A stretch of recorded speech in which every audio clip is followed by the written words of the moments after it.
नमस्कार दोस्तों, प्रथम रैंक की ऑनलाइन क्लासेज में आपका सभी का हार्दिक स्वागत है। आज हम चर्चा करेंगे राजस्थान बोर्ड के द्वारा अपलोड किए गए महत्वपूर्ण बिंदुओं के बारे में, जो विज्ञान विषय से संबंधित है कक्षा 10 के। उसमें जो हमारा पहला अध्याय है विज्ञान विषय के अंतर्गत वह है भोजन एवं मानव स्वास्थ्य। भोजन एवं मानव स्वास्थ्य, भोजन हर व्यक्ति के जीवन के लिए, यापन के लिए आवश्यक जरूरी है, और जिस तरह का हम भोजन करते हैं उसी प्रकार से हमें ऊर्जा प्राप्त होती है और उसी प्रकार से हमारा शरीर पोषित होता है। आइए हम समझते हैं उनको। सबसे पहले है हमारा संतुलित भोजन। संतुलित भोजन का अर्थात मतलब यह होता है कि सभी पोषक तत्वों से युक्त जो भोजन होता है उसे क्या कहते हैं, हम संतुलित भोजन कहते हैं। उसके अलावा दूसरा है हमारा असंतुलित भोजन। असंतुलित भोजन का अर्थात है किसी भी पोषक तत्व की भोजन में कमी होती है, मतलब कि जो जो पोषक तत्व अनिवार्य होते हैं उसके अलावा किसी की भी अगर कमी हो जाती है तो उसको क्या कहते हैं, असंतुलित भोजन। उसके अलावा तीसरा हमारा है कुपोषण। कुपोषण के बारे में कहते हैं कि लंबे समय तक या अधिक पोषक तत्वों की कमी क्या कहलाती है, कुपोषण कहलाती है। उसके अलावा जैसे विटामिन का कुपोषण, एक या एक से अधिक विटामिन की कमी क्या कहलाती है, विटामिन का कुपोषण। उसके अलावा हमारे पास में एक टेबल दे रखी है, उसको हम समझते हैं। विटामिन ए, विटामिन ए की कमी से कौन सा रोग होता है, रतौंधी रोग होता है। उसके रोग का क्या लक्षण है कि रात्रि के समय उस व्यक्ति को दिखाई नहीं देता है। विटामिन बी, विटामिन B1 को क्या कहते हैं, थायमिन। विटामिन B1 को थायमिन कहते हैं। इसकी कमी से बेरी नामक रोग होता है।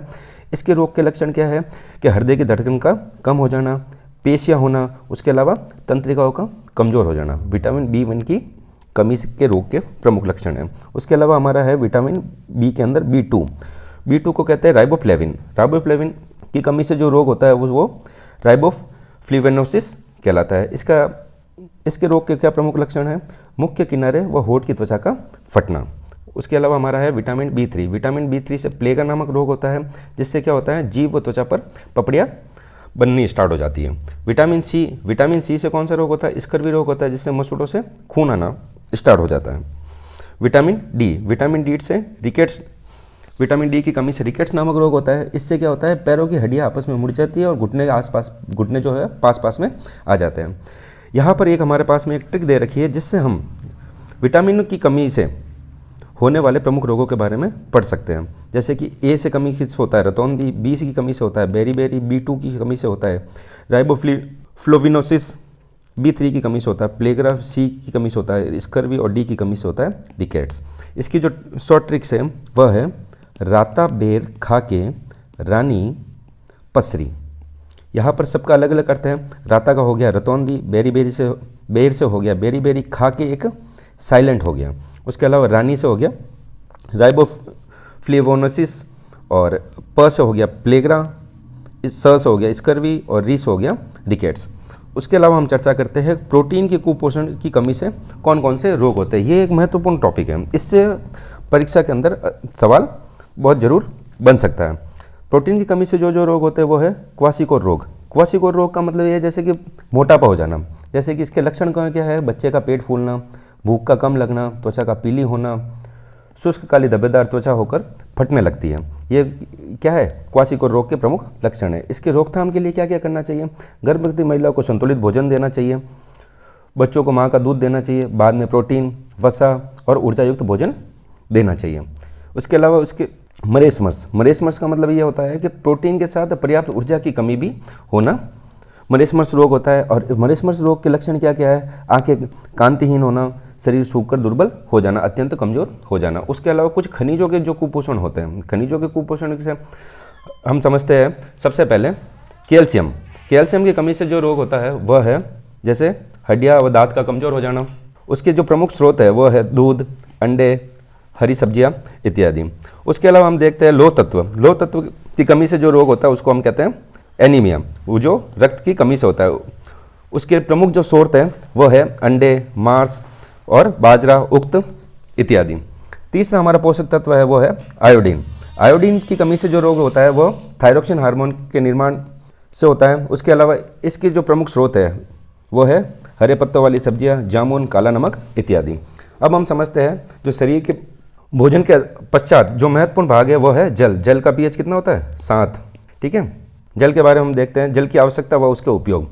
शरीर की सभी आवश्यकता केवल जलीय माध्यम से ही संपन्न हो सकती है। अब जल के क्या क्या लाभ है हमारे शरीर में उसके बारे में देखते हैं।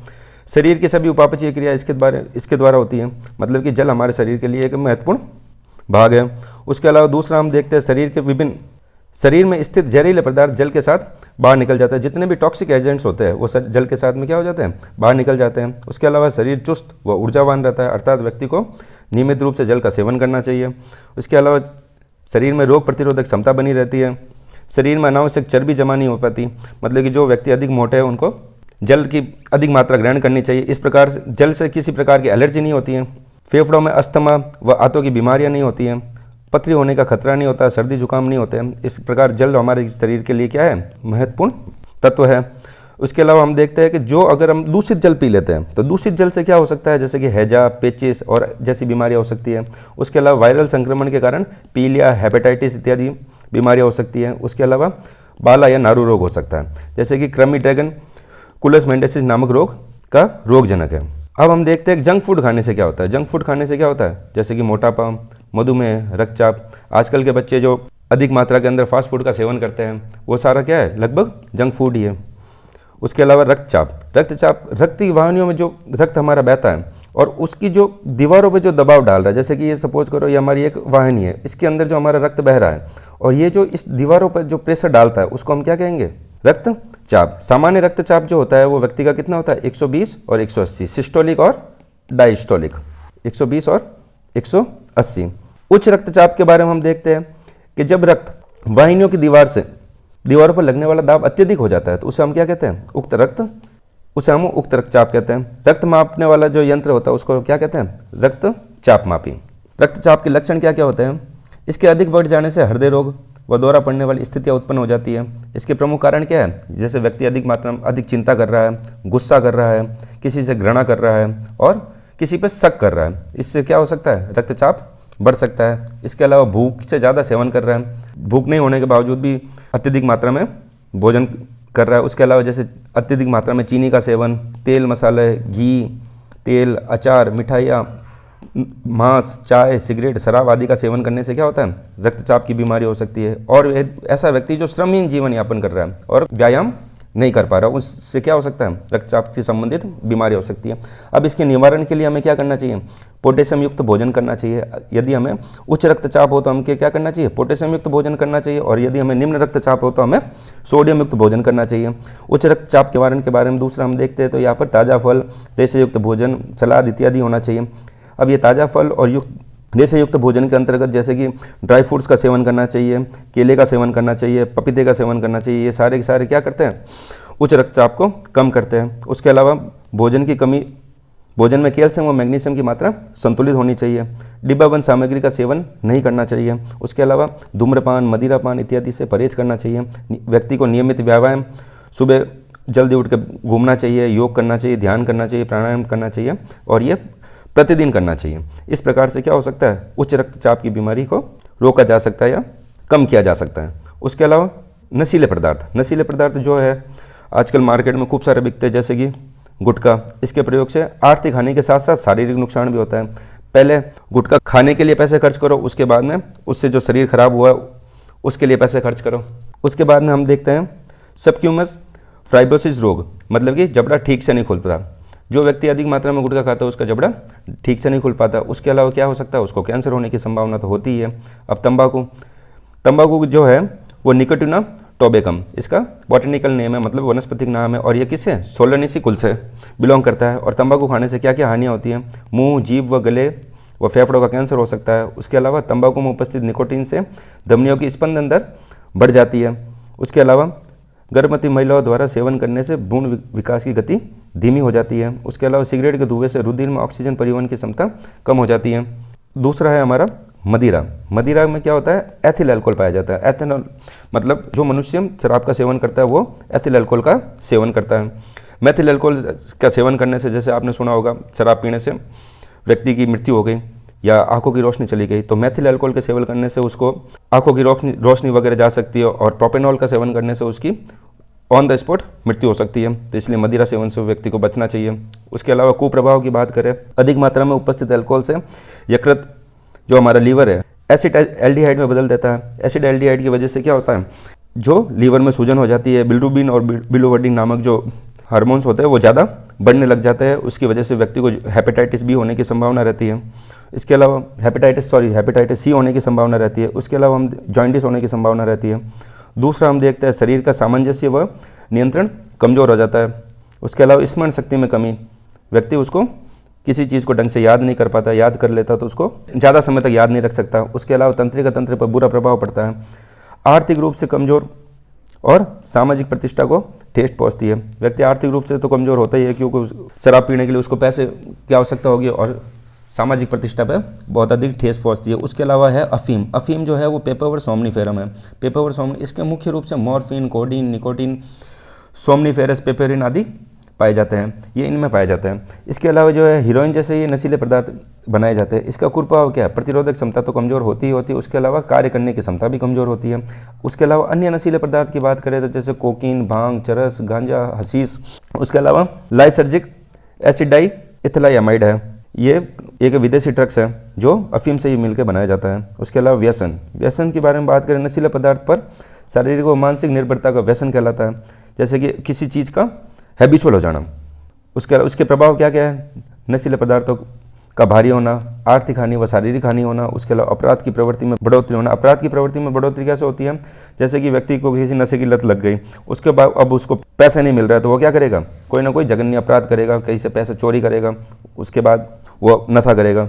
उसके अलावा रोग प्रतिरोधक क्षमता में कमी हो जाती है। असामाजिक मृत्यु हो जाती है, मतलब कि वो प्राकृतिक मौत नहीं मर के कृत्रिम रूप से मौत को न्योता देता है। उसके अलावा कैंसर हो सकता है, उसको वसीय यकृत हो सकता है, मतलब कि लीवर फैटी हो जाना। उसके अलावा गुर्दे की खराबी, मतलब कि किडनी की खराबी हो सकती है। उसके अलावा हम बात करते हैं खाद्य पदार्थों में आजकल जो मिलावट आ रही है। अधिक मुनाफा के लिए क्या कर रहे हैं आजकल? खाद्य पदार्थों में सस्ते, घटिया व हानिकारक पदार्थों को मिलाया जा रहा है। जैसे कि कोल्ड ड्रिंक्स में क्या कर रहे हैं? फास्फोरिक एसिड को मिलाया जा रहा है, एथिलीन ग्लाइकोल को मिलाया जा रहा है, जिस क्या होता है जो 0.4 ppS, उसको क्या कहते हैं? सीसा, मतलब कि वो लेड होता है। उससे प्रमुख क्या होता है? दांत गल जाते हैं, पानी को 0 डिग्री तक जमने नहीं देती। उसके अलावा किडनी, लीवर, माइंड इत्यादि के लिए क्या है? बहुत अधिक खतरनाक है। उसके अलावा हम बात करते हैं दूध में क्या मिलाते हैं? दूध के अंदर दूध में मिलाते हैं यूरिया मिलाने से क्या होता है? दूध के अंदर यूरिया मिलाने से दूध की वाटर कंजप्शन कैपेसिटी बढ़ जाती है, मतलब कि वो अधिक से अधिक पानी अवशोषित कर सकता है और अधिक मात्रा में वो मुनाफाखोरी हो सकती है और वो लाभ बढ़ सकता है। उसके अलावा डिटर्जेंट, मतलब कि जो अपन डिटर्जेंट यूज करते हैं अपमार्जक, वो मिला सकते हैं। उसके अलावा सोडा, उसके अलावा पोस्टर कलर या रिफाइंड उससे मिला सकते हैं। तो उसके अलावा क्या मिलाते हैं उसके अंदर? ग्लूकोज। इन सभी से नकली दूध तैयार किया जाता है। इससे असर किस पे होता है? हमारे लीवर पे और किडनी पर इसका असर होता है। सब्जियों को ताज़ा दिखाने के लिए क्या किया जाता है? उस पर लेड और कॉपर का छिड़काव किया जाता है, इससे लीवर और गुर्दे प्रभावित होती है। उसके अलावा गोभी सफ़ेदी के लिए सिल्वर नाइट्रेट का, जैसे फूल गोभी होती है उसके ऊपर जो सिल्वर नाइट्रेट का छिड़काव किया जाता है। सिल्वर नाइट्रेट किसके लिए यूज होता है? जैसे कि हम मतदान देने जाते हैं तो हाथ अंगुली पर जो चिन्ह लगाते हैं वो किससे लगाते हैं? सिल्वर नाइट्रेट से लगाते हैं। वो उसके अंदर सिल्वर नाइट्रेट की मात्रा करीबन 90% होती है। उसके अलावा हम बात करें जैसे कि परमानेंट मार्कर में करीबन 25 से 30% सिल्वर नाइट्रेट होता है। उसके अलावा हम बात करें बोर्ड मार्कर की, तो उसमें करीबन 5 से 8% क्या होता है? सिल्वर नाइट्रेट होता है। आइए हम दूसरे चैप्टर की ओर पढ़ते हैं, वो है हमारा मानव तंत्र। पार्ट 2 के बारे में हम चर्चा करते हैं, वो है हमारा मानव तंत्र के अंतर्गत जो हमारा सबसे पहला है वो है पाचन तंत्र हमारे भोजन को पचाने में कार्य करता है। उसका जो सबसे पहला है वो है मुख गुहा के अंतर्गत जैसे कि सबसे पहले क्या होता है? दांत क्या काम आता है? भोजन के टुकड़े करता है। उसके अलावा जीभ क्या करती है? लार को भोजन में मिलाती है। उसके अलावा है हमारी लार ग्रंथियाँ क्या करती है? भोजन को लसलसा करती है। उसके अलावा लार एंजाइम जो है टाइलिन, जो क्या करता है? स्टार्च का पाचन करता है। उसके अलावा लाइसोजाइम जो कीटाणु को मारता है। इसके बाद में भोजन जाता है हमारी ग्रसिका में। भोजन के आगे का परिवहन जो होता है वो किससे होता है? ग्रसिका से होता है। उसके अलावा है हमारा आमाशय का एक उंगली के समान संरचना जो भोजन को लुब्धि करता है। उसके अलावा जठर ग्रंथियों से जो रस निकलता है उसे HCl कहते हैं, जो क्या करता है? अम्लीय कीटाणु और जीवाणुओं को मारता है। उसके अलावा पेप्सिन एंजाइम जो प्रोटीन का पाचन करता है। श्लेष्मा आमाशय की दीवार पर रक्षात्मक परत क्या कहलाती है? श्लेष्मा कहलाती है। उसके अलावा हमारा अगला है अग्नाशय, अम्लीय गुण खत्म करना। 3 एंजाइम छोटी आंत में डालना, आंत्र एमाइलेज, दूसरा लाइपेज और तीसरा ट्रिप्सिन। एमाइलेज क्या करता है? शर्करा का पाचन करता है। लाइपेज क्या करता है? वसा का पाचन करता है। और ट्रिप्सिन क्या करता है? प्रोटीन का पाचन करता है। उसके अलावा हमारा यह है यकृत, लीवर, ये क्या करता है? पुरानी रक्त कोशिकाओं को नष्ट करता है।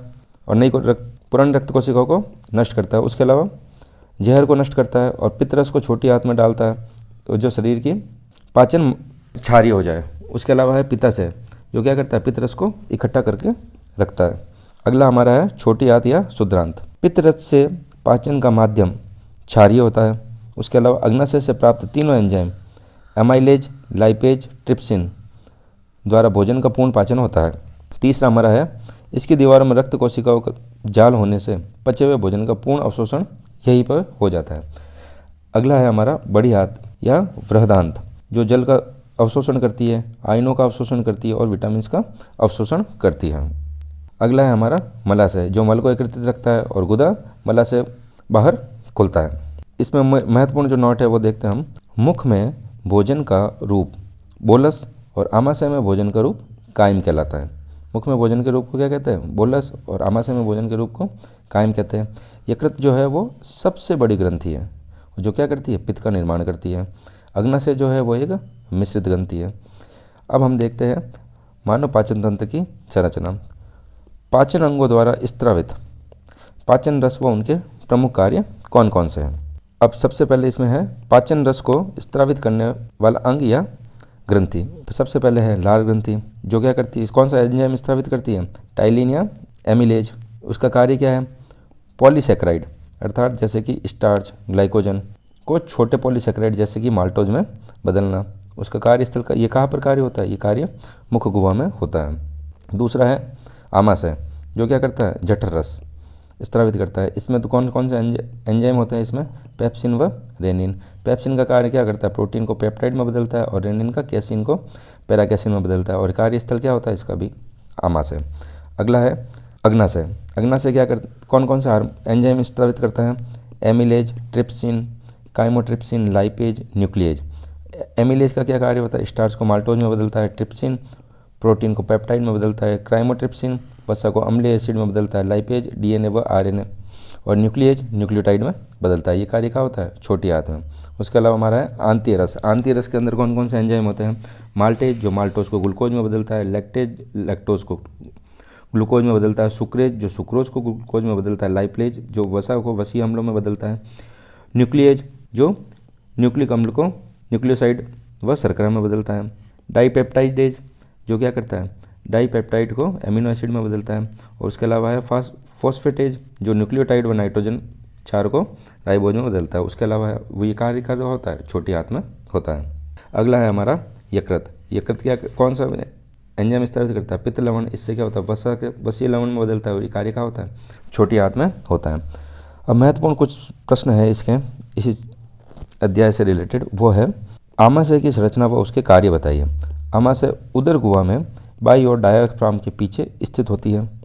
यह आहार नाल का सबसे चौड़े थैलीनुमा पेशीय भाग है जिसकी आकृति जे के समान होती है। आमाशय को हम 3 भागों में बांटते हैं, पहला कार्डियक भाग, दूसरा जठर निर्गमी भाग और तीसरा फंडिस भाग।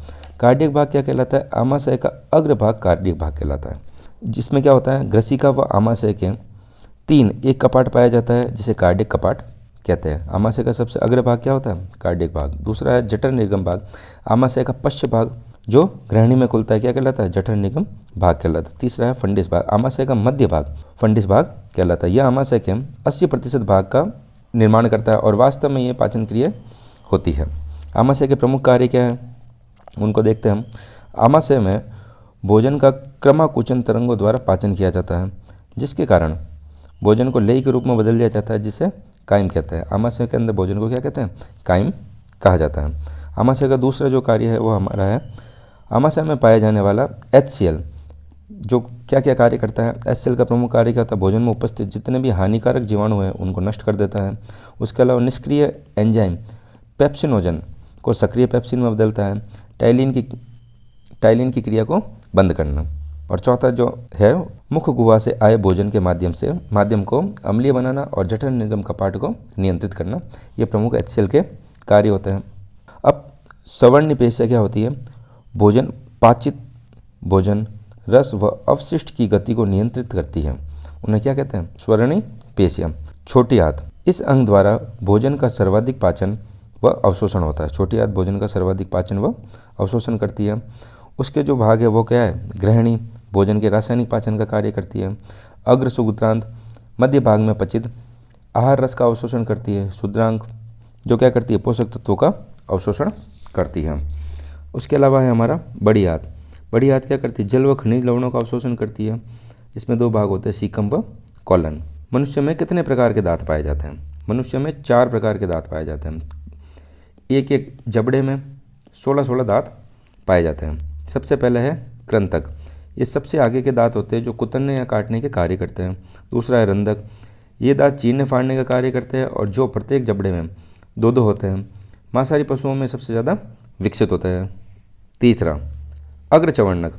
ये भोजन को चबाने में सहायक होते हैं और प्रत्येक जबड़े में 4-4 पाए जाते हैं। चवर्णक ये दंत भोजन को चबाने में सहायक होते हैं और प्रत्येक जबड़े में 6-6 पाए जाते हैं। अभी हमने पढ़ा पाचन तंत्र के बारे में। अगला हमारा जो है वह है श्वसन तंत्र। श्वसन तंत्र क्या होता है, कार्बन डाइऑक्साइड और ऑक्सीजन का विनिमय जो पर्यावरण रक्त कोशिकाओं के मध्य होता है उसे श्वसन कहा जाता है। मानव में श्वसन फेफड़ों के द्वारा होता है। मनुष्य में श्वसन तंत्र को 2 भागों में बांटा जा सकता है, पहला श्वसन मार्ग और दूसरा फेफड़े। पहला हम चर्चा करते हैं श्वसन मार्ग के बारे में।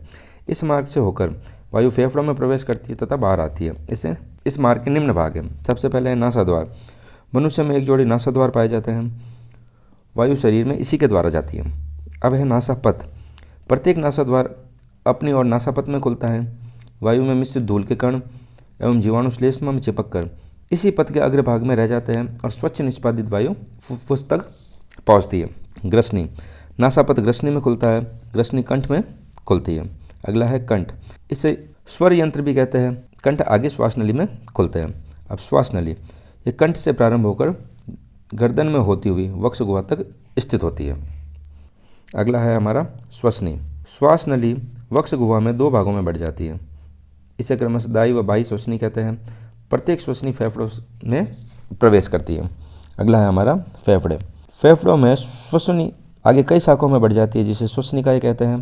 प्रत्येक श्वसनिका के आगे गुब्बारे जैसी संरचना होती है जिसे कुपिका कहते हैं और कुपिकाओं की दीवारों में रक्त कोशिकाओं को जाल बिछा हुआ होता है जिसके विसरण द्वारा O2 व CO2 का आदान प्रदान होता है। अगला है श्वसन मांसपेशी अर्थात डायाफ्राम का क्या इंपॉर्टेंस है। सबसे पहले गैसों का आदान प्रदान हेतु इसका योगदान प्रमुख होता है। उसके अलावा यह मांसपेशी श्वास को लेने व छोड़ने में सहायता करती है। मध्यपट कंकाल पेशी का बना होता है जो वक्ष स्थल की सतह पर पाया जाता है। यह श्वसन के लिए उत्तरदायी होता है। मध्यपट के संकोचन से वायु नलिका से होती हुई फेफड़ों के अंदर प्रवेश करती है अर्थात निःश्वसन की क्रिया होती है। मध्यपट के शिथिलन से वायु फेफड़ों से बाहर निकलती है अर्थात उच्च श्वसन की क्रिया होती है। अगला है हमारा रक्त व परिसंचरण तंत्र। रक्त क्या होता है, तरल संयोज्य ऊतक। रक्त का निर्माण लाल अस्थि मज्जा में होता है। भ्रूणावस्था तथा नवजात शिशुओं में रक्त का निर्माण प्लीहा में होता है। सामान्य व्यक्ति में 5 लीटर रक्त होता है। रक्त को 2 भागों में विभक्त किया है, पहला प्लाज्मा और दूसरा कोशिका या बिंबाणु। रक्त का 55% जो भाग होता है वो क्या होता है, प्लाज्मा। 8% कार्बनिक और 92% क्या होता है, जल अकार्बनिक पदार्थों से ये प्लाज्मा मिलकर बना होता है। कोशिकाएं कौन कौन सी होती है, RBC और WBC, लाल रक्त कणिका कोशिकाएं और श्वेत रक्त कोशिकाएं। इनको 2 भागों में बांटा, कणिकाओं व अकणिकाओं। कणिकाओं को ग्रेन्युलोसाइट कहते हैं और इसको एग्रेन्युलोसाइट कहते हैं। ग्रेन्युलोसाइट 3 प्रकार के होते हैं, न्यूट्रोफिल, इओसिनोफिल और बेसोफिल। और एग्रेन्युलोसाइट 2 प्रकार के होते हैं, लिम्फोसाइट और मोनोसाइट। अब देखिए इसकी जो ट्रिक है वो क्या है, MLA। M से हो गया मोनोसाइट, L से हो गया लिम्फोसाइट, A से हो गया एग्रेन्युलोसाइट। मोनोसाइट, लिम्फोसाइट और एग्रेन्युलोसाइट MLA से ये इसकी ट्रिक हो गई। लाल रक्त कोशिकाएं कैसे कहते हैं, ये कुल रक्त कोशिकाओं का लगभग 99% होता है। इनमें हीमोग्लोबिन नामक प्रोटीन पाया जाता है। केंद्रक विहीन और औसत आयु कितनी होती है, 120 दिन की होती है। WBC ये प्रतिरक्षा प्रदान करती है, ये रंगहीन होती है। लिम्फोसाइट प्रतिरक्षा प्रदान करने वाली प्राथमिक कोशिकाएं होती है। मोनोसाइट महापक्ष कोशिकाओं में रूपांतरित होती है। उसके अलावा बिंबाणु या प्लेटलेट्स, बिंबाणु केंद्रक विहीन होती है, मात्र 10 दिन का जीवन काल होता है और रक्त का थक्का जमाने में मदद करती है। मानव हृदय की संरचना व क्रियाविधि। मानव शरीर में जो हृदय है उसकी संरचना व क्रियाविधि क्या है उसके बारे में हम समझते हैं। सबसे पहले मानव का हृदय वक्ष गुहा में दोनों फुफ्फुस के बीच अधर तल की ओर बाईं ओर स्थित होता है। यह गुलाबी रंग का संख के आकार का खोखला मांसल भाग है जो मनुष्य की मुट्ठी के माप का होता है। आंतरिक संरचना। मनुष्य का हृदय 4 वैश्यों में बटा होता है। ऊपर के 2 वैश्म आलिंद और नीचे के 2 वैश्म नीले कहलाते हैं। नीले की दीवारें आलिंद की दीवारों की अपेक्षा मोटी भित्ति वाली होती है। प्रत्येक आलिंद अपनी ओर नीले के आलिंद नीले छिद्र द्वारा खुलता है और इन छिद्रों में कपाट पाए जाते हैं, जैसे कि बाएं आलिंद और बाएं नीले के बीच द्विवल्नी कपाट पाया जाता है। आलिंद तथा नीले के बीच त्रिवल्नी कपाट होता है। अब इसकी क्रियाविधि को समझते हैं हम। प्रमुख क्रियाविधि। हृदय के दाएं भाग में अशुद्ध रक्त होता है और जबकि बाएं भाग में शुद्ध रक्त होता है। अंगों के अशुद्ध रक्त महाशिरा द्वारा दाएं आलिंद है जो इसमें संकुचन से दाएं नीले में जाता है। यहाँ से रक्त शुद्ध होने के लिए दाएं नीले में संकुचन से फुफ्फुसी धमनी द्वारा फुफ्फुसी में जाता है। इसके बाद में फुफ्फुस शुद्ध हुआ रक्त फुफ्फुसी शिरा द्वारा आलिंद में जाता है। इसमें संकुचन से बाएं नीले में चला जाता है। बाएं नीले से संकुचन से शुद्ध रक्त महाधमनी द्वारा अंगों में चला जाता है। इस प्रकार अंगों में जाने से पहले रक्त 2 बार हृदय में जाता है। इसे दोहरा परिसंचरण कहते हैं। इसकी ट्रिक क्या है? आ से आलिंद रक्त आता है, न नीले रक्त निकलता है। आलिंद से रक्त आता है और नीले से रक्त निकलता है। दाएं भाग में अशुद्ध और बाएं भाग में शुद्ध रुधिर पाया जाता है। दाया दुखियों का खून दाया भाग में, बाया बढ़िया का खून बाएं भाग में। धमनी व शिराओं में अंतर। धमनी हृदय से अंगों तक रक्त पहुंचाती है, शिराएं अंगों से हृदय तक रक्त पहुंचाती है। इसमें रक्तदाब अधिक होता है, इसमें रक्तदाब कम होता है।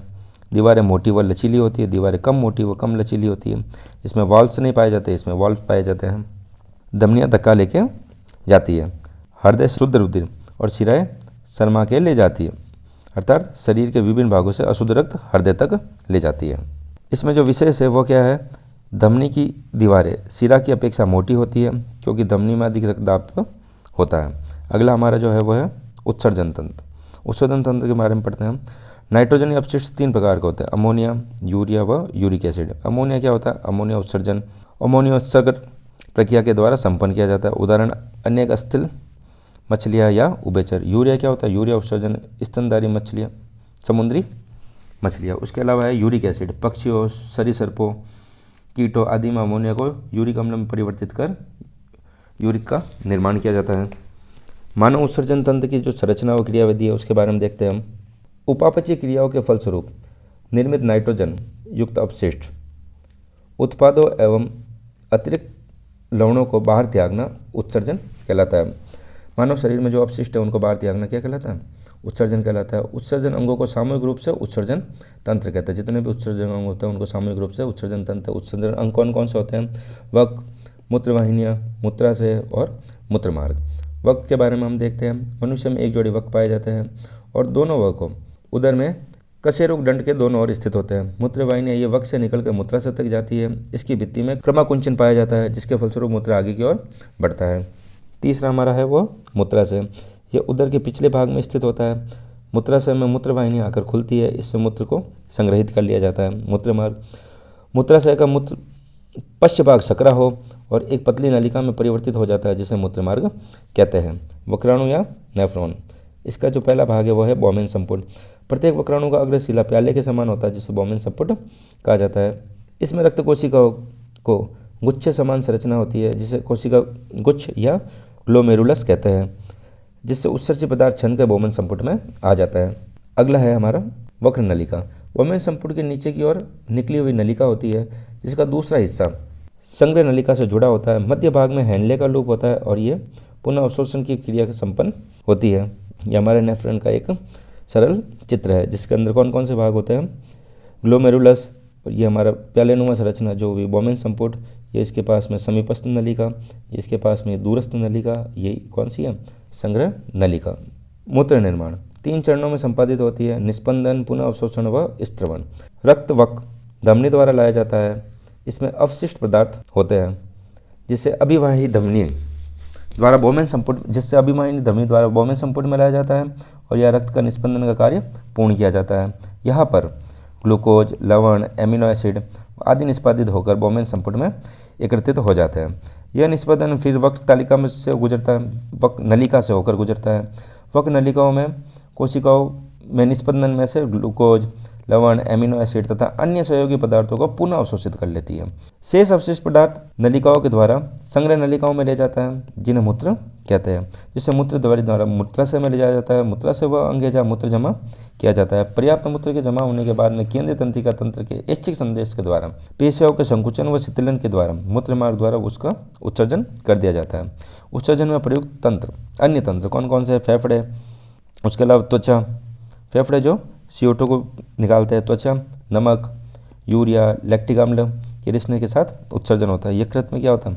बिलुबर्डिन, बिलुरुबिन, विटामिन, स्टेरामाइड, हार्मोन आदि उत्सर्जित करते हैं। अगला हमारा चैप्टर जो है तंत्र वह है जनन तंत्र। यौवनारंभ, इस अवस्था में लैंगिक विकास दृष्टिगोचर होने लगता है तथा जनन परिपक्वता आती है। लड़कियों में यौवन का आरंभ करीबन 12 से 14 वर्ष की उम्र में होता है और लड़कों में 13 से 15 वर्ष की उम्र में होता है। अब हम अंतर देखते हैं नर जनन तंत्र व मादा जनन तंत्र में। वक्ष कोश में एक जोड़ी अर्थात 2 वृषण होते हैं, एक जोड़ी अंडाशय होता है।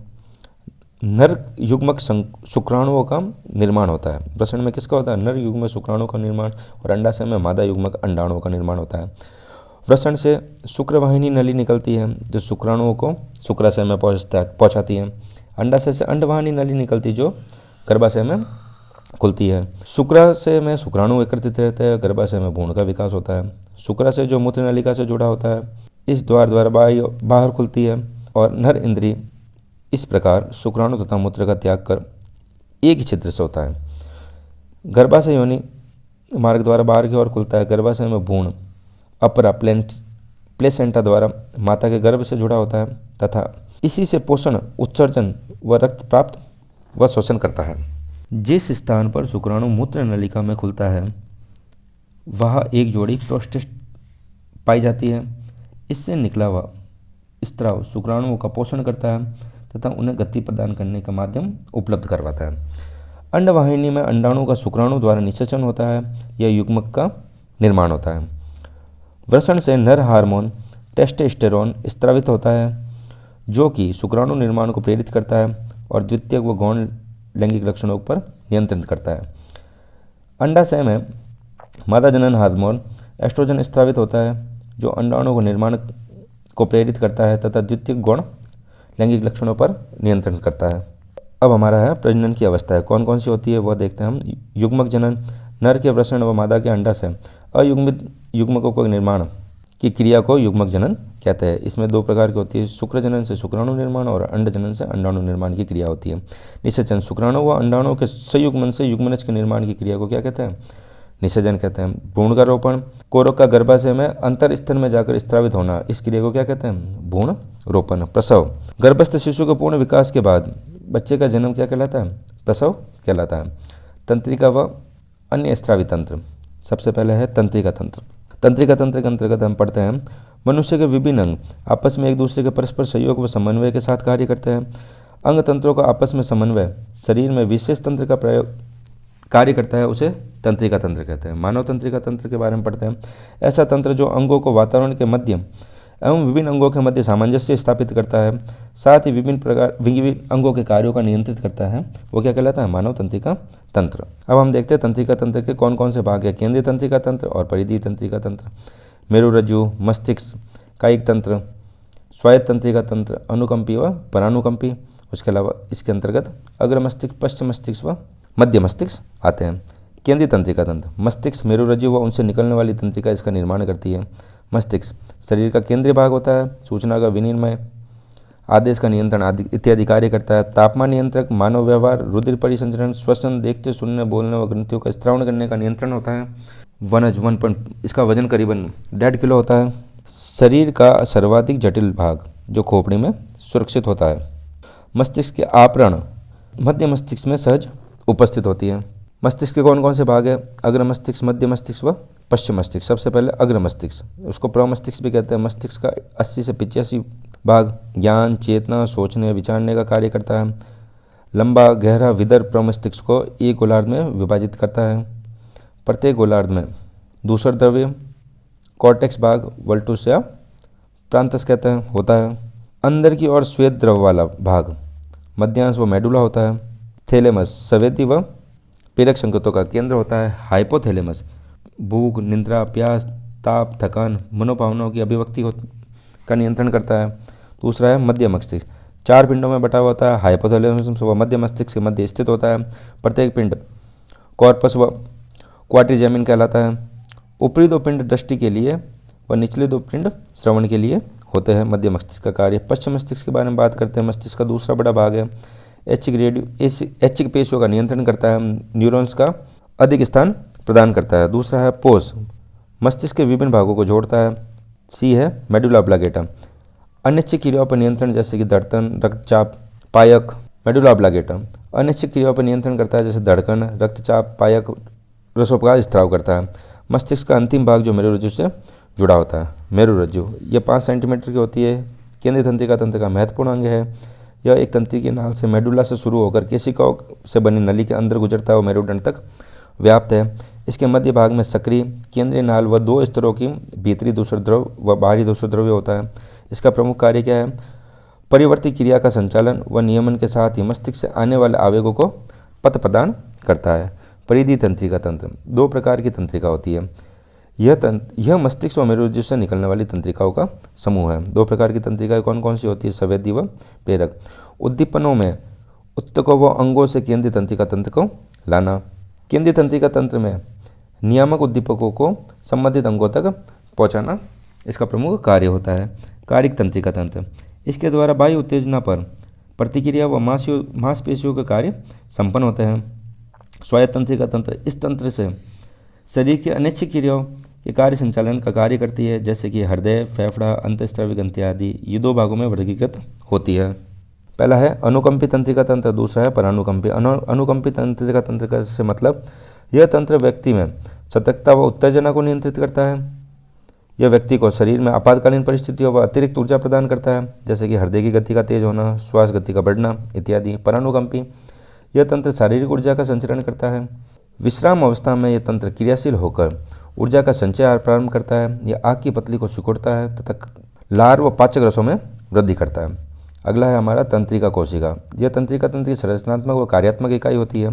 तंत्रिका कोशिका 3 भागों से मिलकर बनी होती है। कोशिकाएं, ध्रुमाक्ष व तंत्रिकाक्ष। कोशिका को साइटोन भी कहा जाता है। इसमें एक केंद्रक व प्रारूपी कोशिकांग पाए जाते हैं। कोशिका द्रव के निचले ग्रेन्यूल्स पाए जाते हैं।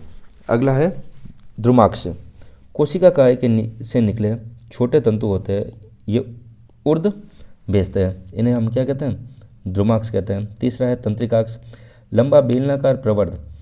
इसकी प्रत्येक शाखा सिनेप्टिक नोब का निर्माण करती है, जिसमें सिनेप्टिक पुट्टिकाएं पाई जाती हैं। इन पुट्टिकाओं में पाए जाने वाले न्यूरोट्रांसमीटर तंत्रिका आवेगों के संप्रेषण का कार्य करते हैं और तंत्रिकाक्ष के माध्यम से आवेग न्यूट्रॉन के तंत्रिकाक्ष से मिलने वाले स्थान को सिनेप्स कहते हैं। इस प्रकार से इसमें चित्र की सहायता से इसे समझाया जाता है। इसका ट्रिक क्या है? कोशिका का दूत, कोशिका का अर्थात है कोशिका का दूत, ध्रुमा से त मतलब कि तंत्रिकाक्ष। दूत का कार्य संदेश को आदान प्रदान करना है। न्यूरॉन के जो कार्य है वो कौन कौन से हैं? ये कोशिका है उद्दीपनों को संवेदी अंग से मेरुरज्जु तक ले जाती है और वापस कार्यकारी अंगों तक ले आती है। दूसरा हमारा है प्रतिवर्ती क्रिया। किसी घटना की अनुक्रिया के फलस्वरूप अचानक हुई क्रिया को प्रतिवर्ती क्रिया कहते हैं। प्रतिवर्ती क्रियाओं का संचालन मेरुरज्जु द्वारा होता है। अंतःस्रावी तंत्र। अंतःस्रावी तंत्र एक ऐसा तंत्र है जो तंत्रिका तंत्र के साथ मिलकर शरीर की कोशिका क्रियाओं में समन्वय स्थापित करता है। दीर्घ अवधि के निरंतर नियमन हेतु शरीर को अंतःस्रावी तंत्र द्वारा स्रावित हार्मोन की आवश्यकता होती है। अंतःस्रावी ग्रंथियाँ कौन सी होती है? ऐसी ग्रंथियाँ जो नलिका विहीन और अपने उत्पादों अर्थात हार्मोनों को सीधे रक्त में स्रावित करती है, जैसे कि अग्नाशय, वक्ष, अंडाशय आदि अंतःस्रावी के साथ बहिस्रावी ग्रंथियाँ भी है। अब मानव शरीर के अंतःस्रावी ग्रंथियाँ कौन कौन सी हैं? सबसे पहली है हाइपोथैलेमस, जो कहाँ होती है? अग्र मस्तिष्क में होती है। इससे मोचक हार्मोन व निरोधी हार्मोन स्रावित होते हैं। हार्मोन का कार्य क्या है? पुष्ट ग्रंथि को स्त्राव करने के लिए प्रेरित करना, पीयूष ग्रंथि को स्त्राव करने से रोकना। दूसरा है हमारी अंतःस्रावी ग्रंथि पीयूष ग्रंथि, मस्तिष्क के आधार में हाइपोथैलेमस में। इससे कौन कौन से हार्मोन स्रावित होते हैं? सोमेटोट्रोपिन, प्रोलैक्टिन, थायराइड प्रेरक हार्मोन, ऑक्सीटोसिन, वेसोप्रेसिन व गोनेडोट्रोपिन। वृद्धि हार्मोन, दूध का स्त्रावन, थायरोक्सिन हार्मोन के स्त्रावन के लिए थायराइड ग्रंथि को प्रेरित करना, गर्भाशय का संकुचन, वृक्क में जल अवशोषण की वृद्धि करना, वृषण व अंडाशय के कार्यों का नियंत्रण करना। तीसरा है हमारा पीनियल ग्रंथि, जो कहाँ स्थित होती है, अग्र मस्तिष्क में है। इससे मेलेटोनिन निकलता है, शरीर के दैनिक लय का नियमन करती है। चौथा है हमारी थायराइड ग्रंथि, श्वास नली के दोनों ओर होती है। थायरॉक्सिन हार्मोन निकलता है, कार्बोहाइड्रेट प्रोटीन वसा के उपापचय का नियंत्रक होता है। आरबीसी के निर्माण में यह मदद करता है। पैराथायराइड ग्रंथि, गले में थायराइड ग्रंथि के पीछे पैराथार्मोन नामक हार्मोन का स्त्रावन करता है। रक्त में कैल्शियम व फास्फेट के स्तर को नियंत्रित करता है। अगला है हमारा अग्नाशय, उदर में अग्नाशय के पीछे स्थित होता है। इंसुलिन व ग्लूकागोन हार्मोन स्रावित करता है। ये ग्लूकोज को ग्लाइकोजन में बदलता है और ग्लाइकोजन को ग्लूकोज में विघटित करता है। अधिवक के ऊपर होती है। एडिनलिन हार्मोन स्रावित करता है और दोनों हार्मोन शरीर को आपातकालीन स्थिति में सुरक्षित रखते हैं। अगला है थाइमस, महाधमनी का ऊपरी भाग है। थाइमोसिन हार्मोन स्रावित करता है, शिशुओं में प्रतिरक्षा तंत्र को प्रभावित करता है। वृषण जो होते हैं नर में, इस वृषण कोष में स्थित होते हैं। टेस्टोस्टेरोन नामक हार्मोन स्रावित होता है। नर लैंगिक अंगों का विकास व शुक्राणु निर्माण में मदद करता है। अंडाशय जो होता है स्त्री में, गर्भाशय के दोनों ओर होता है। एस्ट्रोजन व प्रोजेस्टेरोन हार्मोन स्रावित करता है। दोनों हार्मोन स्त्रियों में होने वाले लैंगिक परिवर्तन व अंडाणु निर्माण में मदद करते हैं। प्रमुख नोट क्या है, थायरॉक्सिन हार्मोन की कमी भोजन में आयोडीन की कमी से होता है, जिससे गैंगा रोग हो जाता है। दूसरा क्या है, पैराथ हार्मोन की कमी से टीनेटी रोग होता है। इंसुलिन हार्मोन लैंगरहैंस द्वीप की बीटा कोशिकाओं से स्रावित होता है, जिसका प्रमुख कार्य रक्त में ग्लूकोज को ग्लाइकोजन में परिवर्तित करना तथा उसकी कमी से मधुमेह रोग हो जाता है। आइए हम चर्चा करते हैं हमारे अगले अध्याय के बारे में, वह है आनुवांशिकी अर्थात हेरिडिटी। जीव विज्ञान की वह शाखा है जिसमें सजीवों के लक्षण की आनुवांशिकता एवं विभिन्नताओं का अध्ययन किया जाता है। आनुवांशिकी या जेनेटिक्स कहलाता है। जेनेटिक्स शब्द का सर्वप्रथम प्रयोग बैटसन ने किया। जीव विज्ञान की वह शाखा जिसमें सजीवों के लक्षणों की आनुवांशिकता एवं विभिन्नताओं का अध्ययन किया जाता है, आनुवांशिकी कहलाता है। आनुवांशिकी लक्षण क्या होते हैं, वह लक्षण जिनका सजीवों में लैंगिक जनन द्वारा पीढ़ी दर पीढ़ी संचरण होता रहता है, उन्हें क्या कहते हैं, आनुवांशिक लक्षण। वंशागति या हेरिडिटी, आनुवांशिक लक्षणों का जनक पीढ़ी से पीढ़ी संतति पीढ़ी में संचरण वंशागति कहलाता है। अर्थात आनुवांशिक लक्षणों का एक पीढ़ी से दूसरी पीढ़ी में जाना क्या कहलाता है, वंशानुगति कहलाता है। हेरिडिटी शब्द का सबसे पहला प्रयोग स्पेंसर ने किया था। लैंगिक जनन में जीन विनिमय होने के कारण एक ही जाति के सजीवों में परस्पर विभिन्नताएं पाई जाती है। अगला है ग्रेगर जॉन मेंडल को आनुवांशिकी का जनक कहा जाता है। उन्होंने उद्यान मटर अर्थात पाइसम सेटाइवम पर संकलन किए। इन प्रयोगों को ब्रून सोसाइटी ऑफ नेचुरल हिस्ट्री के सामने प्रस्तुत किया गया। सन 1866 में इन्हें इस सोसाइटी की वार्षिकी में पादप संकलन प्रयोग के नाम से प्रकाशित किया गया। मेंडल ने नियमों की पुनः खोज यूगो डी ब्रिज और जर्मनी के कॉल कॉरेंस व ऑस्ट्रिया के एरिक वॉन सेरमक के साथ अलग अलग कार्य करते हुए की। अब मेंडलवाद क्या कहता है, मेंडल के आनुवांशिकता के नियमों को मेंडलवाद कहता है। मेंडल के प्रयोगों के लिए चयनित मटर के पौधों के प्रमुख लक्षण किस प्रकार हैं, पादप का लक्षण, यहाँ पर प्रभावी लक्षण और यहाँ पर अप्रभावी लक्षण। पादप की लंबाई या तो लंबा होगा या बौना।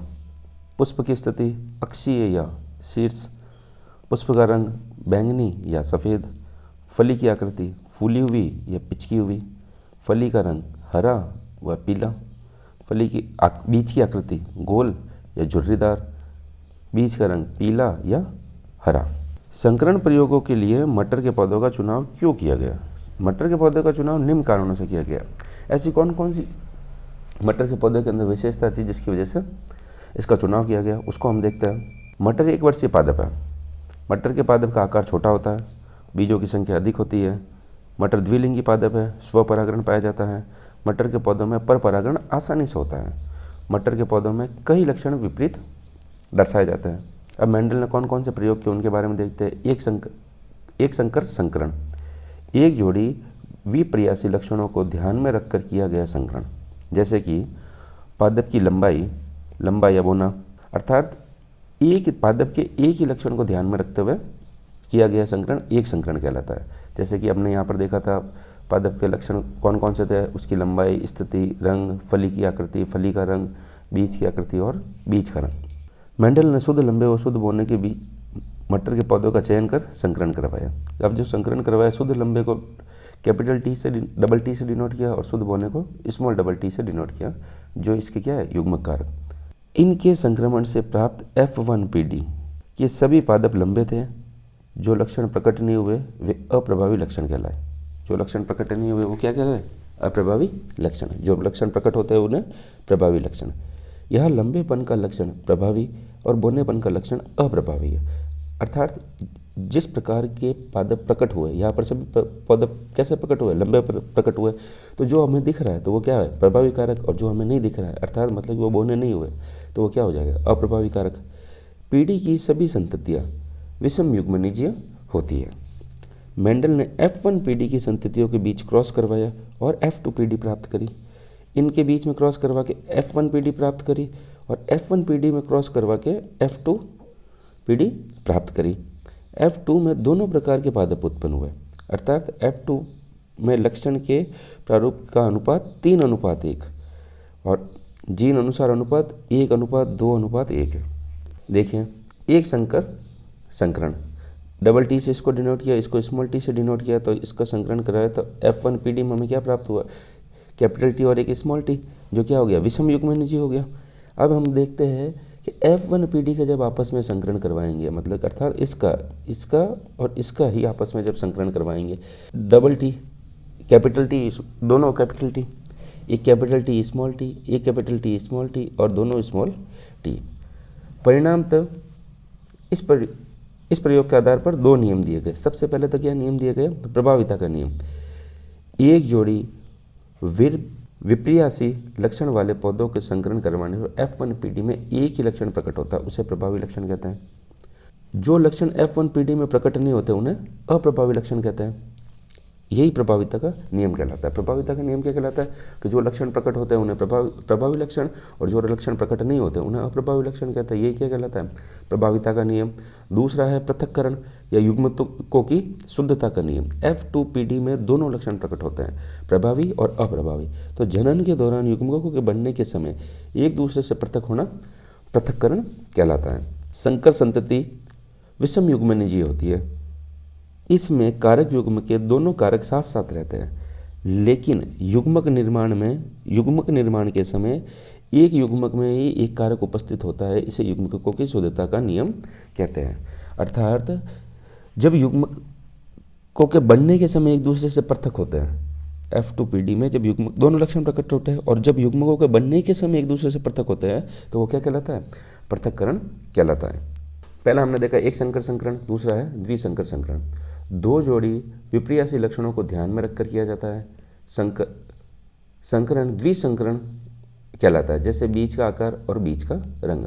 मेंडल ने मटर के शुद्ध गोल व पीले बीज, शुद्ध गोल को डबल आर से और पीले बीज को डबल वाई से डिनोट किया वाले पादपों का संकरण झुर्रीदार व हरे बीजों वाले पादपों से करवाया गया। इन दोनों को स्मॉल से डिनोट किया गया।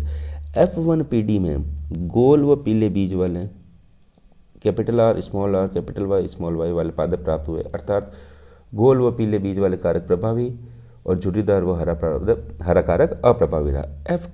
F1 पीढ़ी के पादपों का स्वपरागण करा के F2 पीढ़ी प्राप्त की गई।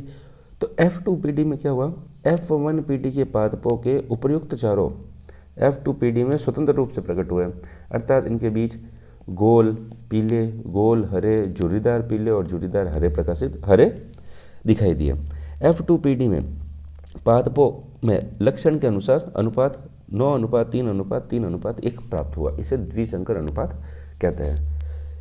इसके अनुसार, इस जीन के अनुसार इसका अनुपात क्या हो गया, 1:2:4:1:1:2:1:1 यह हमें प्राप्त हुआ। द्विसंकर एग्जाम्पल ये चित्र की सहायता से समझते हैं।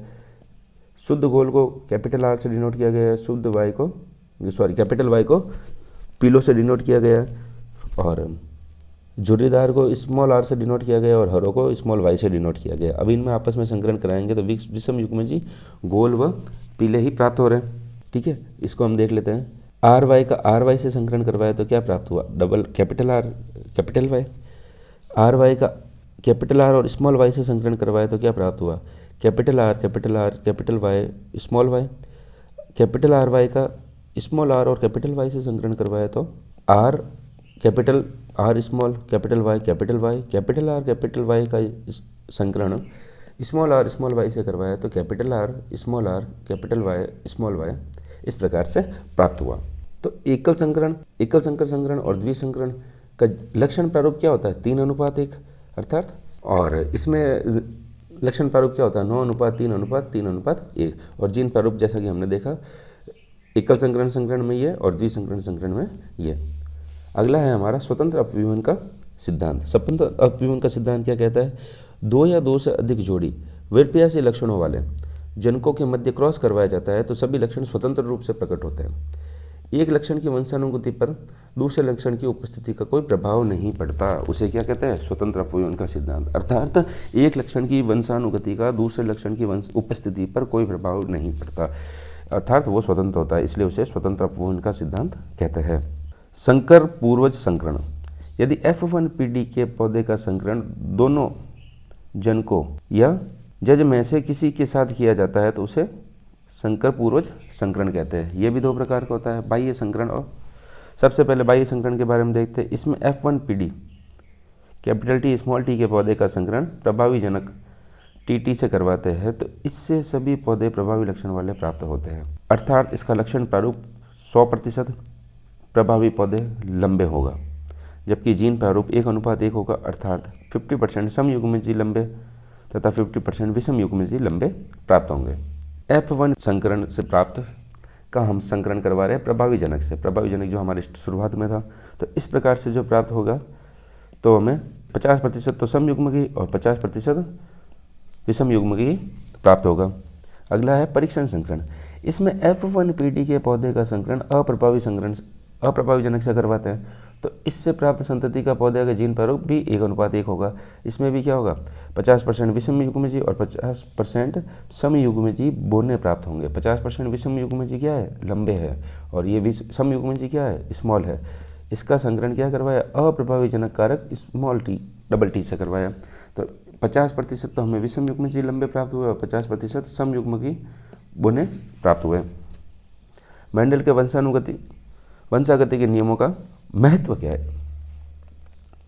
इसके महत्व क्या है? अधिकांश हानिकारक व घातक जीन अप्रभावी होते हैं, इस कारण से प्रभावी जीन की उपस्थिति में रोग कारक नहीं रहते हैं। दूसरा, पृथक्करण के नियम से जीन संकलन को मजबूती मिली। अगला, इससे नए लक्षणों के बारे में पता चलता है, इससे अनुपयोगी लक्षणों को हटाया जा सकता है और उपयोगी लक्षणों को एक ही साथ एक जाति में लाया जा सकता है। इससे रोग प्रतिरोधी क्षमता फसली पौधों को विकसित किया जा सकता है। मानव जाति के सुधार से संबंधित विज्ञान की शाखा सुजनिकी मेंडल के नियमों के ही आधारित है। अगला हम देखते हैं प्रतिरक्षा व रक्त समूह। चौथा अध्याय हमारा प्रतिरक्षा। प्रतिरक्षा क्या होती है? प्रतिरक्षा विज्ञान रोगाणुओं के उन्मूलन हेतु शरीर में होने वाली क्रियाओं से संबंधित जो तंत्र होता है उसे हम क्या कहते हैं? प्रतिरक्षा विज्ञान। रोगाणु को शरीर से निकालना प्रतिरक्षा तंत्र के अंतर्गत इसका अध्ययन किया जाता है। शरीर में पाए जाने वाले प्रतिरक्षात्मक तंत्र कौन कौन सा है? जैसे कि थाइमस, लसिका पर्व, अस्थि मज्जा और यकृत आदि। प्रतिरक्षा विधियों के प्रकार एक तो स्वाभाविक होती है और एक उपार्जित हो सकती है। स्वाभाविक प्रतिरक्षा के लिए सहायक क्या क्या कारक सहायक है? भौतिक अवरोध, रासायनिक अवरोध, कोशिका अवरोध व ज्वर या सूजन। और उपार्जित के लिए सक्रिय व निष्क्रिय। निष्क्रिय में जैसे हो गया डिप्थीरिया या टिटनेस का टीका। अब प्रतिजन क्या होता है उनके बारे में देखते हैं। सामान्यतः बाहरी रोगाणु या पृथ्वी जो शरीर में प्रवेश करने वाले प्रतिरक्षी उत्पादन को प्रेरित करते हैं उसे प्रतिजन कहते हैं। बाहरी रोगाणु या पदार्थ जो शरीर में प्रवेश करने के बाद प्रतिरक्षी उत्पादन को प्रेरित करते हैं। जैसे अगर कोई रोगाणु या कोई पदार्थ हमारे शरीर में आ गया और उसके बाद में जो प्रतिरक्षी उत्पादन को प्रेरित करते हैं, जिसकी वजह से प्रतिरक्षी उत्पादन होता है, उसे हम क्या कहते हैं? प्रतिजन कहते हैं। प्रतिजन का आणविक भाग 6000 डाल्टन या इससे अधिक होता है। प्रतिजन विशिष्ट प्रतिरक्षी के साथ संयोजित होकर प्रतिजन प्रतिरक्षी प्रतिक्रियाएं करते हैं।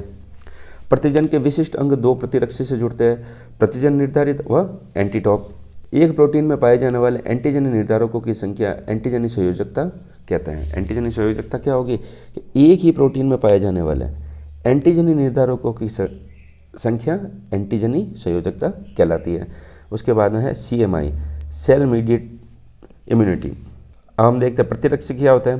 प्रतिरक्षी प्लाज्मा कोशिकाओं के द्वारा निर्मित गामा ग्लोबुलिन प्रोटीन होती है, इन्हें इम्यूनोग्लोबुलिन भी कहा जाता है। ये क्या होता है? प्लाज्मा कोशिकाओं से निर्मित होते हैं, गामा ग्लोबुलिन प्रोटीन होते हैं और इन्हें इम्यूनोग्लोबुलिन भी कहा जाता है। अगला है पैराटॉप। प्रतिरक्षी का वह भाग जो प्रतिजन से क्रिया करता है उसको क्या कहते हैं? पैराटॉप कहते हैं।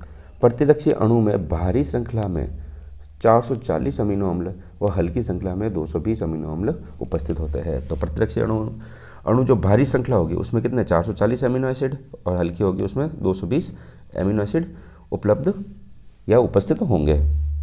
अगला है भारी पॉलीपेप्टाइड श्रृंखला के आधार पर प्रतिरक्षी 5 प्रकार के होते हैं। IgG, IgA, IgM, IgE, IgD। इसकी शॉर्ट ट्रिक क्या है? हम याद रखने के हिसाब से गैमेड, GAMED। एकमात्र प्रतिरक्षी जो आवल को पार कर भ्रूण तक पहुंचती है उसे क्या कहते हैं? IgG। माँ के दूध में पाया जाने वाला प्रतिरक्षी IgA। प्रतिजन की अनुक्रिया में उत्पादित प्रथम प्रतिरक्षी IgM। एलर्जी क्रियाओं में भाग लेने वाला प्रतिरक्षी IgE और मास्ट कोशिकाओं पर पाए जाने वाला प्रतिरक्षी IgD। ये यहाँ पर मिस्टेक है थोड़ी। अगला हम देखते हैं रक्त समूह या ब्लड ग्रुप। रक्त समूह या ब्लड ग्रुप। रक्त समूह का वर्गीकरण कॉल लैंडस्टीन ने किया। आरबी की सतह पर प्रतिजन ए व बी की उपस्थिति तथा अनुपस्थिति के आधार पर रक्त समूह ए बी ABO, इसे ABO रक्त समूह भी कहते हैं। अब देखिए कौन सा रक्त समूह में कौन सी एंटीजन होता है और कौन सी एंटीबॉडी होती है। ए में ए कैपिटल ए, ये तो एंटीजन और बी एंटीबॉडी। बी के अंदर बी एंटीजन और बी एंटीबॉडी। AB में ए व बी एंटीजन और कोई भी एंटीबॉडी नहीं होती। और O में कोई भी एंटीजन नहीं होता लेकिन एंटीबॉडी ए व बी होती है। उसके अलावा ये हम एक डायग्राम के द्वारा इसको याद करने का तरीका बताया गया है। अगला है रक्तादान। जिस विधि के द्वारा एक व्यक्ति से दूसरे व्यक्ति के परिसंचरण तंत्र में रक्त आधारित उत्पाद स्थानांतरित किए जाते हैं उन्हें क्या कहते हैं? रक्तादान कहते हैं। रक्त के स्रोत के आधार पर रक्तदान 2 प्रकार का होता है, समजात और समजीवी। समजात क्या होता है? अन्य व्यक्तियों के संग्रहित रक्त का उपयोग, और समजीवी क्या होता है? स्वयं के संग्रहित रक्त का उपयोग। रुधिर वर्ग का नियंत्रण करने वाले जीन आई के 3 विकल्प होते हैं, IA, IB और IO, और IO को स्मॉल आई से भी डिनोट करते हैं। मानव शरीर में कुल 6 प्रकार की जीन प्रारूप संभावनाएं बनती हैं। कौन कौन से? रुधिर वर्ग अगर A है तो उसमें जीन प्रारूप की संभावना क्या बनेगी? या तो IA या IA, और दूसरी कंडीशन A में क्या बन जाएगी? IA और O। इसी प्रकार एक B में तो दोनों B की, और एक B में एक B की और एक O की। AB में एक ही कंडीशन बनेगी, वो है IA और IB, और O में IO और IO। सर्वप्रथम रक्तदान प्रक्रिया को संपादित किया डॉक्टर जीन बैप्टिस्ट डेनिस। इस प्रकार के जो प्रश्न होते हैं ना, जो वैज्ञानिकों के नाम, ये महत्वपूर्ण हो सकता है, इनको पूछा जा सकता है। गर्भ रोग रोक्ताणु का कोरकता का प्रमुख कारक जो क्या है? RH बेजोड़ता। इसका उपाय क्या है? IgG प्रतिरक्षी एंटी और RHD का टीका। विश्व के 85% रोग RH पॉजिटिव है। अब समझते हैं RH कारक क्या होता है। RH कारक RBC पर RH प्रतिजन की उपस्थिति एवं अनुपस्थिति के आधार पर रक्त समूह RH पॉजिटिव और RH नेगेटिव होते हैं, प्रतिजन की उपस्थिति व अनुपस्थिति के आधार पर। ठीक है। रक्त समूहकरण की व्यवस्था RH समूहीकरण कहलाती है। रक्त का जो समूहीकरण की जो व्यवस्था है उसे क्या कहते हैं? RH समूहीकरण। RH कारक की खोज मकाका रीसस नामक बंदर में की गई थी। RH कारक सर्वप्रथम कहाँ पाया गया? मकाका रीसस नामक बंदर में। RH के प्रकार होते हैं, RHC जो होता है 80% होता है, RH small c 80%, RHD 85%, RH capital E 30%, RH small e 38%, RHD सर्वाधिक महत्वपूर्ण RH कारक है। तो इन सभी कारकों में जो सर्वाधिक महत्वपूर्ण है वो कितना कौन सा है? RHD। अंगदान। मृत या जीवित व्यक्ति द्वारा किसी अन्य व्यक्ति को कोई उत्तक या अंगदान करना अंगदान कहलाता है। अंगदान दिवस प्रत्येक वर्ष 13 अगस्त को मनाया जाता है। देह दान करने वाले प्रमुख व्यक्ति कौन कौन के? डॉक्टर विष्णु प्रभाकर, श्री ज्योति बसु और श्री नाना देशमुख। देह दान की घोषणा करने वाले व्यक्ति कौन कौन से हैं जो अभी है वर्तमान में? साध्वी ऋतंभरा जैसे गौतम गंभीर क्रिकेटर जो है देह दान की इन्होंने घोषणा कर चुके हैं। अगला हमारा चैप्टर है दैनिक जीवन में रसायन, जो हमारे नॉर्मल दिन प्रतिदिन की दिनचर्या में जो रसायन यूज होते हैं उनको हम समझते हैं। अम्ल, क्षार व लक्षण। अम्ल वे पदार्थ जो स्वाद में खट्टे होते हैं और नीले लिटमस को लाल कर देते हैं, उन्हें अम्ल कहते हैं। इसकी ट्रिक क्या? अनिला, मतलब कि अम्ल नीले लिटमस को लाल कर देता है। इसका उदाहरण क्या है? सिरके में एसिटिक एसिड, उसको शॉर्ट ट्रिक Ca, इमली में टार्ट्रिक एसिड, ईट, संतरे में एस्कॉर्बिक एसिड, संत ऐसे, जठर रस में हाइड्रोक्लोरिक एसिड, जहा, लाल चींटी के डंक में फॉर्मिक एसिड, लाफा। पड़ा है वहाँ, ये पड़ा है वहाँ पे शॉर्ट ट्रिक का साइलेंट वाक्य है। देखिए अब इसकी शॉर्ट ट्रिक क्या है? Ca, ईट, संत जैसे है जहाँ, लाफा पड़ा है वहाँ। Ca, ईट, संत ऐसे है जहाँ, लाफा पड़ा है वहाँ। क्षार वे पदार्थ जो स्वाद में कड़वे और लाल लिटमस को नीला कर देते हैं, उन्हें क्षार कहते हैं। इसकी ट्रिक क्या है? छालानी। इसकी ट्रिक क्या थी? अनीला, और इसकी छालानी। क्षार क्या करते हैं? लाल को नीला कर देते हैं, और ये अम्ल क्या करते हैं? नीले को लाल कर देते हैं। क्षार लाल लिटमस को नीला करता है। इसका उदाहरण सोडियम हाइड्रोक्साइड NaOH और potassium hydroxide KOH, ammonium hydroxide NH4OH और magnesium hydroxide MgOH whole twice. अब लवण क्या होते हैं? अम्ल व क्षार आपस में क्रिया करके लवण व जल बनाते हैं। इसी क्रिया को उदासीनीकरण कहलाता है। अर्थात NaOH की क्रिया हमने किससे कराई? HCl से करवाई। सोडियम हाइड्रोक्साइड जब HCl से क्रिया करेगा तो वो क्या बनाएगा? NaCl, नमक, और H2O, ये जल का निर्माण करेगा।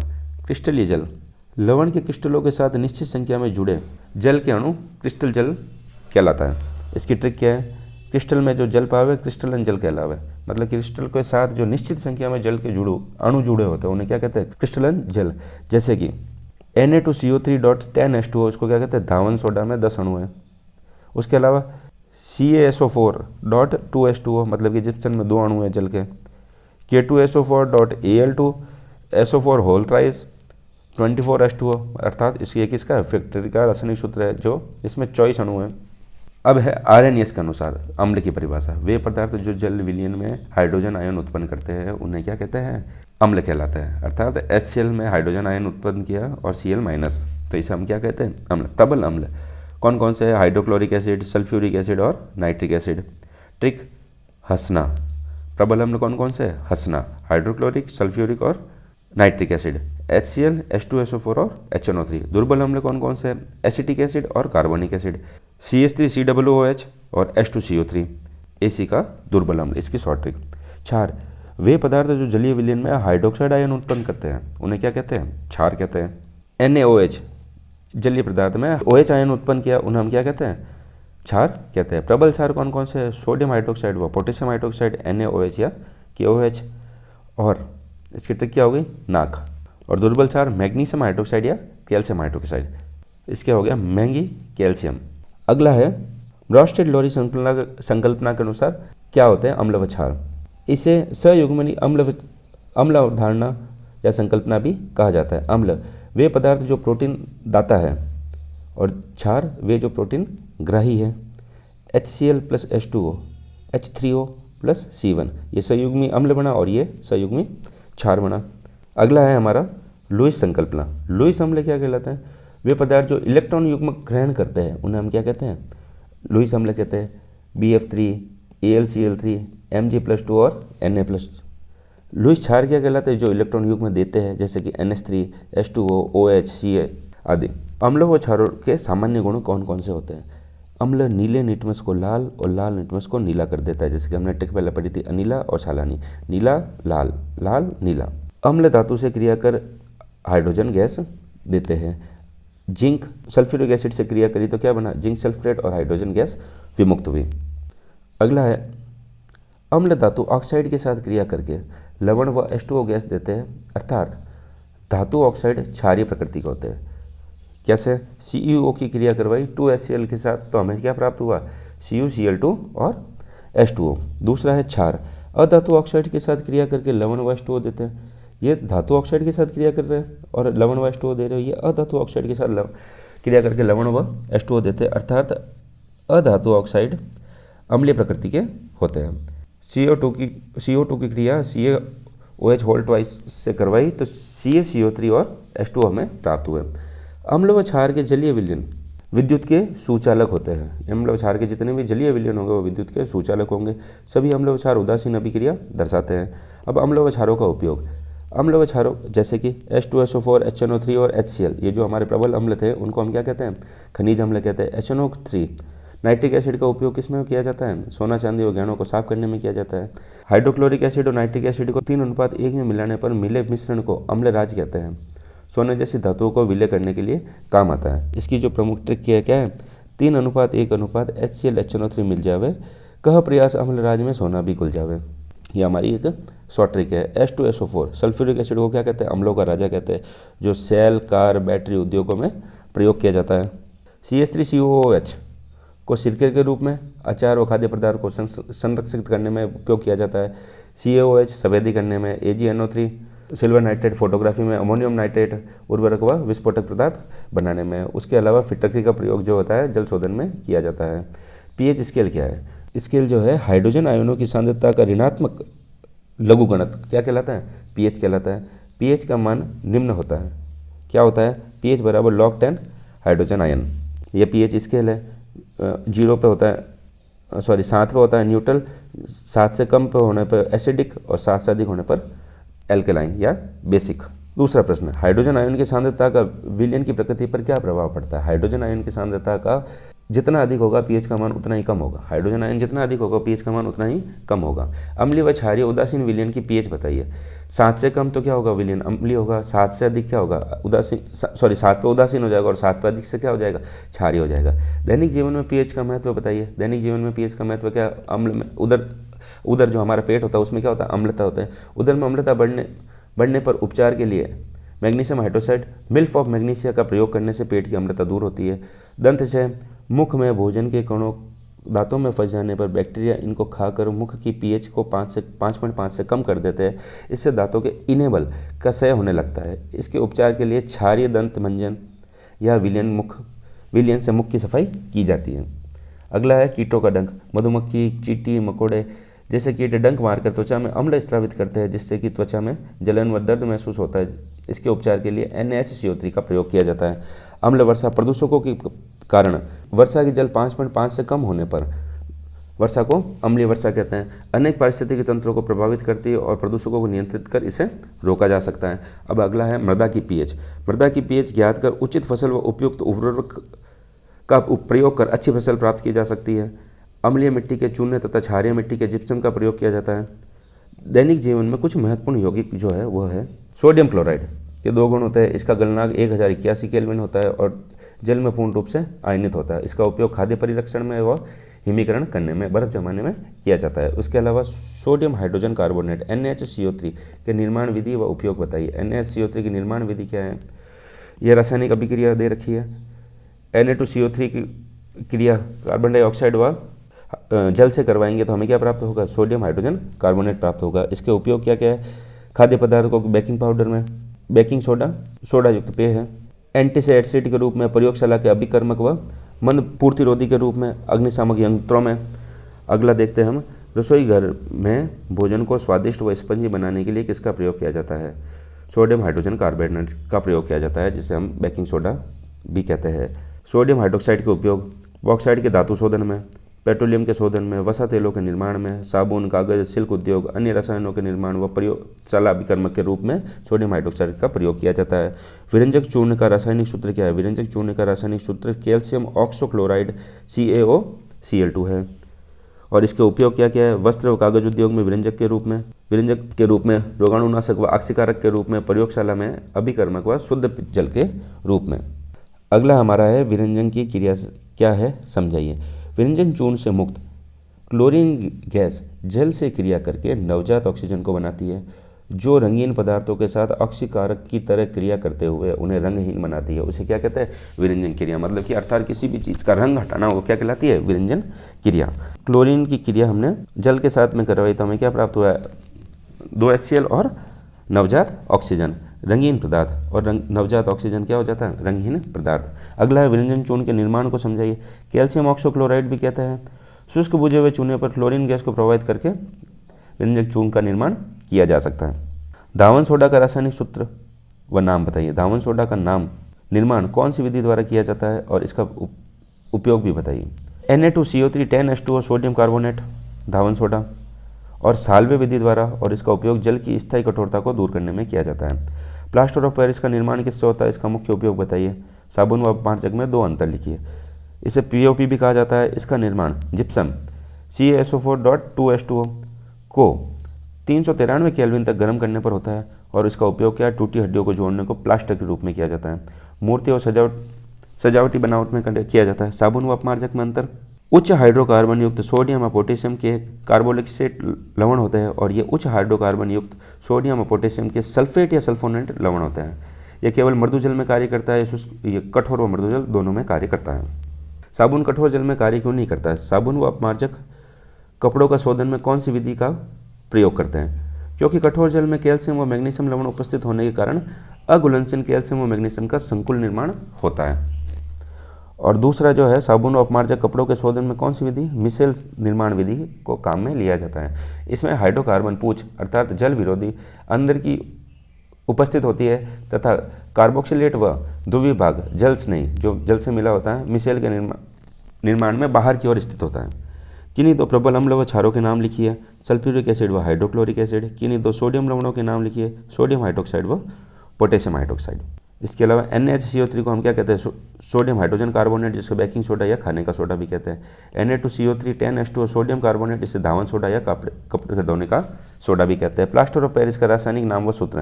प्लास्टर ऑफ पेरिस का रासायनिक नाम कैल्शियम सल्फेट का अर्धहाइड्रेट। रासायनिक सूत्र क्या है, CaSO4 और 10H2O। मिसेल निर्माण की विधि को समझाइए। इसे साबुनीकरण की क्रिया को समझाइए। साबुन के अणुओं का जल आयन में निम्न प्रकार होता है। साबुन का जल स्नेही भाग मैल या गंदगी की बूंद से बाहर जल की ओर और जल विरोधी भाग अंदर की ओर रहता है। इस प्रकार साबुन के कण मैल की बूंद और चारों ओर फेर कर चित्तानुसार मिसेल का निर्माण करते हैं। इस प्रकार साबुन पर लगे गंदगी पानी में खंगोलने मात्र से साफ हो जाते हैं। ये जैसे कि कोई गंदगी है तो ये क्या कर रहे हैं, मिसेल निर्माण होकर उनसे थोड़ा उस गंदगी को मुक्त कर रहे हैं वहाँ से। अब देखिए संकल्पना किस किसने दी थी, Arrhenius, ब्रास्टेड बोरी और लुइस ने। इनमें हमने क्या, हाइड्रोजन आयन जल में, OH आयन जल में। ये प्रोटीन दाता होता है, इनके अनुसार प्रोटीन ग्राही होती है, इलेक्ट्रोग्राही होता है और ये इलेक्ट्रो दाता होता है।